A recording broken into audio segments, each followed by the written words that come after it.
Salut, c'est Dylan, j'espère que tu vas bien et bienvenue dans cette nouvelle vidéo tuto. Aujourd'hui, on va voir les marqueurs et chapitres qui permettent d'organiser ta timeline, d'organiser ton projet et de voir les différentes parties de ta vidéo en un clin d'œil. Pour nous soutenir, n'hésite pas à t'abonner à la chaîne, à activer la cloche pour être au courant des prochaines sorties. En attendant, moi je te laisse avec la vidéo et je te souhaite un excellent visionnage. Hello, j'espère que tu vas bien. Bienvenue dans cette nouvelle vidéo. Aujourd'hui, on va rapidement voir comment créer des marques, des chapitres, etc. pour organiser ta timeline, ton montage. Pour une simple et bonne raison, c'est que pendant que tu vas faire le dérush, en fait, tu peux gagner du temps et te noter des idées de côté directement sur ta timeline. Donc, on va prendre cette vidéo d'exemple dans notre bibliothèque vidéo B Michel.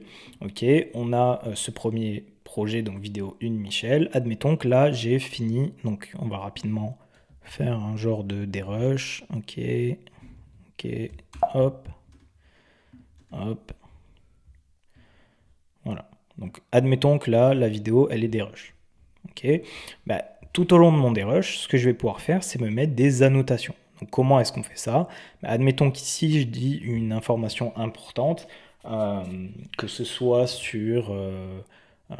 admettons, je parle d'un président qui a été élu, etc. Je vais pouvoir mettre une image d'archive d'un président qui a été élu. Donc, si au moment du dérush, j'ai une idée d'illustration, ce que je peux faire, c'est sélectionner, me mettre au niveau de la tête de lecture, là où il y a précisément l'information, et je vais appuyer sur la touche M de mon clavier.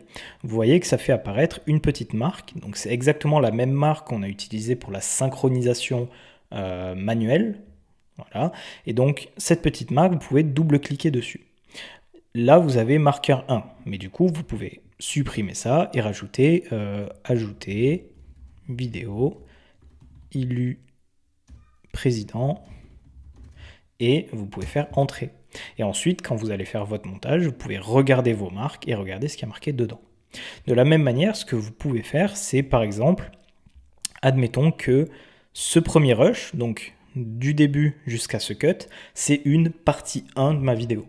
Ce que je peux faire, c'est me mettre tout au début de la vidéo, appuyer sur M, donc ça va nous faire apparaître bien évidemment un deuxième marqueur. Je peux double-cliquer, et là, à la place de choisir un marqueur, je peux direct mettre un chapitre. Donc là, je peux mettre par exemple le renommer partie 1 vidéo. Et là, ce que je vais pouvoir faire, c'est cette petite tête, je vais pouvoir la déplacer comme ceci, tout le long, jusqu'à mon premier cut, qui est ici. Donc, hop, comme ceci. Et là, en fait, je vais pouvoir directement, visuellement, savoir que tout ça, ça constitue la partie 1 de ma vidéo. De la même manière, je vais pouvoir en mettre une seconde. Donc, la deuxième tête apparaît juste quand vous cliquez dessus, bien évidemment. Donc là, je vais pouvoir me mettre au début, par exemple, de la seconde partie, rajouter un marqueur, le remettre sous forme de chapitre et mettre partie 2, entrée. Et là, hop, je mets jusqu'à la fin. Et donc, ça va vous permettre de chapitrer votre vidéo. Donc, si jamais vous voulez supprimer, il suffit de faire double-clic sur les marqueurs et supprimer. Double-clic sur marqueur, supprimer. Voilà, aussi simple que ça. Ça vous permet de segmenter votre montage et de monter de manière plus efficace, puisque pendant votre dérush, vous n'avez pas le choix d'écouter toute la vidéo. Donc l'idée, c'est de profiter de ce temps où vous faites votre dérush pour vous mettre des annotations de montage. Donc quand vous pensez à une animation, vous pouvez directement vous mettre une note, l'écrire, et comme ça, quand vous arrivez précisément à ce moment-là, vous savez déjà ce que vous avez à faire en termes de montage. Aussi simple que ça.